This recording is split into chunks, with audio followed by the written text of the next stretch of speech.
Geometry Unit 2, Lesson 16, Perpendicular Bisectors of Triangles. So we want to construct a circumscribed circle and find it on the coordinate plane as well. We're going to prove something called the Circumcenter Theorem and use properties of perpendicular bisectors to find segment lengths and so on, and pictures that are missing based on their properties. So circumscribe means to contain all the vertices. So here this triangle ABC is circumscribed by that circle. So this is called a circumcircle since each vertex touches that circle, and the center of the circle is called the circumcircle. Now, what do we know about the center of a circle? So it's about somewhere here. What we know is when we do the radius, because we're using the same arc length if we do a circle, so a circle is made by taking this and just going all the way around, so all of those points are the same distance. So wherever that circle is, it has to be the same distance from each one of those three vertices. And that's the idea now behind the construction. So we're going to construct the circumcircle of a triangle. Here we have this triangle. What do we know? Well, if it's the same distance from A and B, it has to be on the perpendicular bisector of AB. We know that from the converse of the perpendicular bisector theorem. And then it's also the same distance from B and C, so it has to be on the perpendicular bisector of BC. And where those two perpendicular bisectors meet will be where the circumcenter is. So we're going to take two of the sides, and it says here QR and PR. We wouldn't have to, but let's do QR, and we're going to find the perpendicular bisector. Remember that for QR we need to go past the halfway point, so I'm going to do any arc that goes past the halfway point. I don't need to do the whole arc, but I do need to make sure at least that they're going to meet. I'm going to just go ahead and do the whole arc. You don't have to. They only need to be in the two meeting points, like here and here. So one I did the whole arc, one I just did part. And now I'm going to connect that. That will be the perpendicular bisector of QR. And let me do that one in pen here. That will be my perpendicular bisector of QR. And then I need to do that for another side as well. I'm going to go ahead and do that for PR as well. Again, I need to be past the halfway point. I could have used the same length and just used that for both. In fact, let me just go ahead and do that. I'm going to go back to that length that was there. I could have just extended this one more, and then I could have gone from P and found the two places where it meets that. So it meets it here and here, so you may have to keep track of that. That was this mark and this one. So now I'm going to also construct the perpendicular bisector of PR, and where those meet, that will now be the circumcenter. It was off there a little, sorry. So if you're off, some of your things will be off. I got off of there a little. That will now be the circumcenter is right here. So this will be my circumcenter. That means that if I adjust my compass now, it should touch all of these from the center. So if I adjust to P and I swing it around, it should now also touch Q, and it should, oops, I moved off there a little, and it should also touch R. So if you move off, and it may be off a little, the more accurate you are. Again, when I'm constructing here, I can't see what I'm doing very well, so I believe I'm off a little. But it should, if you've done it correctly, touch all of those. I moved off with my first one, and now I can't tell where the exact center is, so when I'm drawing them, I'm slightly off. But again, it should be close to that when you do it. It shouldn't be it should be relatively close to those things. And again, I may be off here slightly, which is why the rest are off. But that now is the circumcenter. And then which distances do we know were the same? Well, those are the ones that we made for the circle. We know that if this is the center P, then PQ, or let's say O to Q and O to P and O to R, those are the ones that are the same lengths, because those are the ones that are on the perpendicular bisectors. Now will the perpendicular bisector of PQ also go through that circumcenter? So if we were to construct now the perpendicular bisector of this one, will it go through? And that's yes, because it's also equidistant from P and Q. So yes, if we call that The circumcenter is equidistant from both.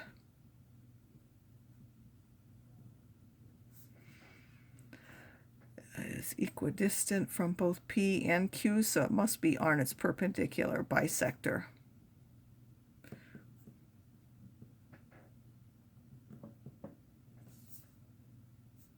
And we know that by the converse of the perpendicular bisector theorem.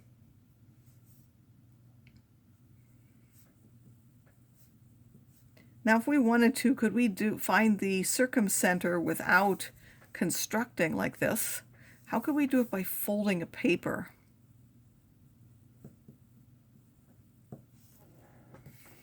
So I have here a PQR.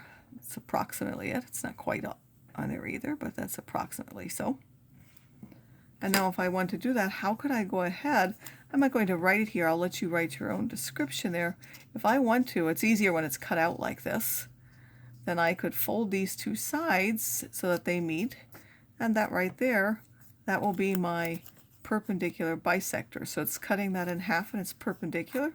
And then I would find another side and do the same thing. I would fold the two halves until the angles meet and the sides there. And now where those meet, that would be the perpendicular bisector. I can no longer see the first one here. Let me make that one clearer. I didn't fold it all the way. And we can now see here that that point right there is the circumcenter. So if I were to now glue that on a piece of paper or something, I would now be able to use that and go through. That would now be equidistant from PQ and R. So you could simply fold two sides, fold so side is cut in half, fold so two sides are bent in half. Of course, you're doing them one by one. And then where the two folds, the circumcenter is where the two folds meet.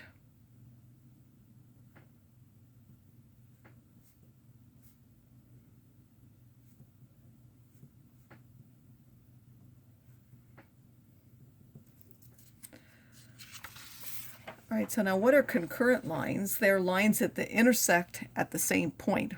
And then it's called the point of concurrency is where those happen to meet. And we know that those three perpendicular bisectors, now they're concurrent and they meet at the circumcenter.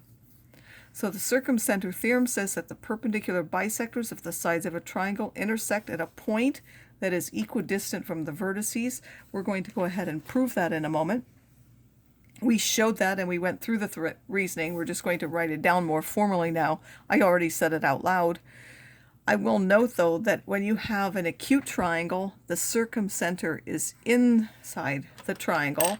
When you have a right triangle, the circumcenter will be on the triangle, meaning it will touch one of the sides. And when you have an obtuse triangle, the circumcenter will actually be outside the triangle. So your circumcenter can either be inside, on, or outside of the triangle. So now what is the proof of the circumcenter theorem? We have L, M, and N are the perpendicular bisectors of the sides. And we want to prove that the distance now from that point of concurrency is the same distance from each one of those. So P lies on the what from AB? Well, we know that L is the perpendicular bisector of AB, so P lies on the perpendicular bisector of that side.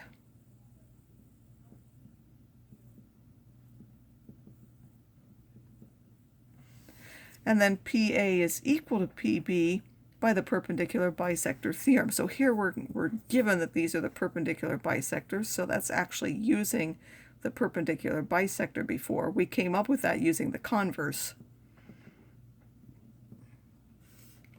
Similarly, P lies on the perpendicular bisector of BC.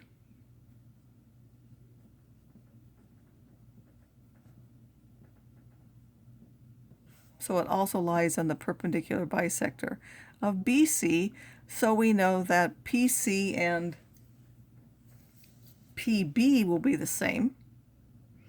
And now we have PA is equal to PB and PB is equal to PC, so we can sort of connect all those together and find that those are all the same, and that will be by the,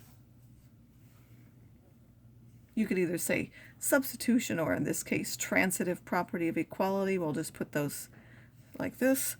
Now we can be sure that that third one intersects at the same point because we know that for the third one PA is equal to PC. We now know that PA is equal to PC, so P has to be on the perpendicular bisector of the segment AC by the converse of the perpendicular bisector theorem. So if we do two of them, we know that that point also has to be on the third one for the same reason. So now we'll often be given a diagram like this and certain lengths and then asked to find other lengths. So it says KZ, LZ, and MZ are the perpendicular bisectors of triangle GHJ. And we're given that ZM is 7, ZJ is 25, and HK is 20. Find ZH and HG. So what do you think GH and HG are? And I'm going to go ahead and find some other lengths from there as well that we know, even though they're not asked for.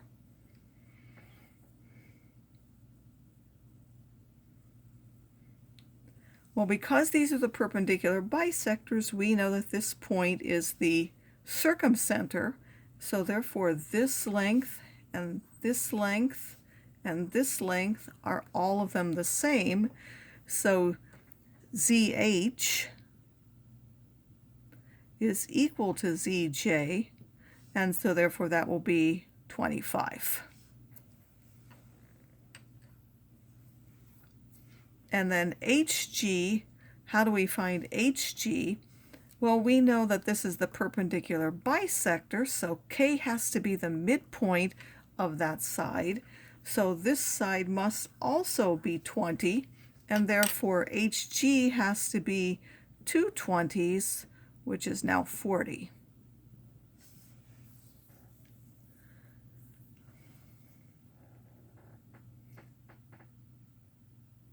And finally, we could find KZ using, even though it didn't ask us for this one, suppose we wanted to find KZ, so sometimes they might ask us for this.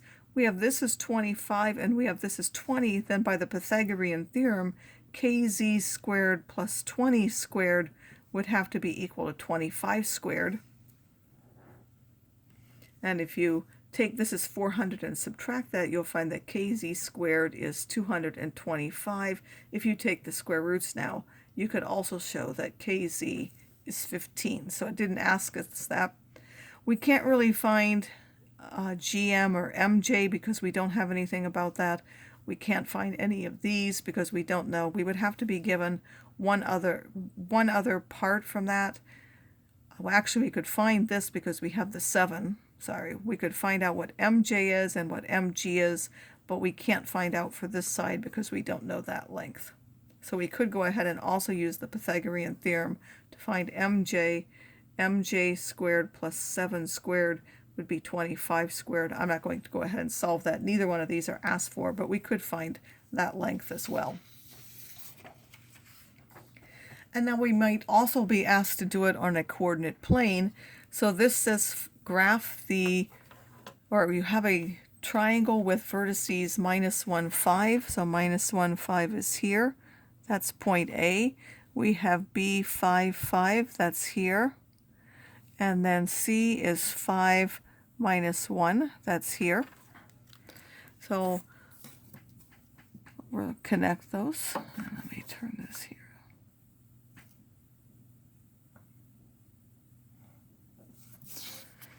I can't really see this unless I turn.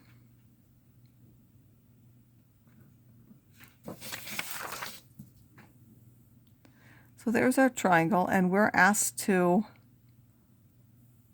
find the circumcenter of that triangle. And then explain why that circumcenter is either inside, on, or outside. In fact, can we tell where that will be now? Will it be inside on or outside? What kind of a triangle is this? This is a right triangle, and what do we know where the circumcenter is when it's a right triangle? The result says it should be on. So when we do this, it should be on the triangle. So now we can pick any of these sides to find the perpendicular bisectors. Which of the, you want to look for easy segments if there are. So which of these are easy to find the perpendicular bisector of? So easy segments are horizontal and vertical ones, because if it's horizontal, the perpendicular is vertical, and if it's vertical, the perpendicular bisector is horizontal. So first of all, we know that the midpoint of this is right here. We can see that that's halfway through. So the perpendicular bisector that cuts it in half, this is a horizontal segment, so the perpendicular bisector has to be the vertical line that goes through there. So if we want to look at the perpendicular bisector of, that was AB, that's going to be the vertical line, and we could give an equation for that. That's where x is equal to 2. Then let's find the perpendicular bisector of BC. Can we find the midpoint easily? So also here, the midpoint of this is easily seen to be this. So this will actually now be, this was vertical, so this will be the horizontal line, y is equal to 2. So we're going to go through here now, a horizontal line.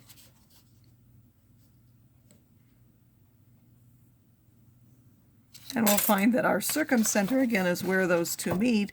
So this will be our circumcenter. The circumcenter is 2, 2. And I'll remind you that's on the triangle. It's on the triangle since it's a right triangle.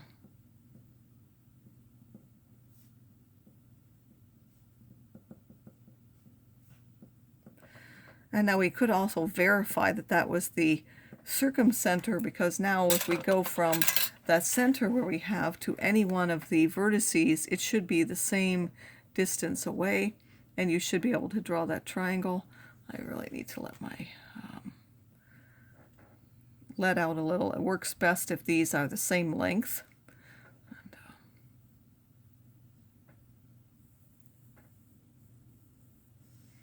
I don't know if that's tight. There we go. I don't know if I got that any better, but no, it's kind of hard to turn, especially when it's like this. But if you were to turn this, it will now meet each one of those vertices. So you would actually, I didn't go all the way around, but it would swing through each one of those vertices as you went around.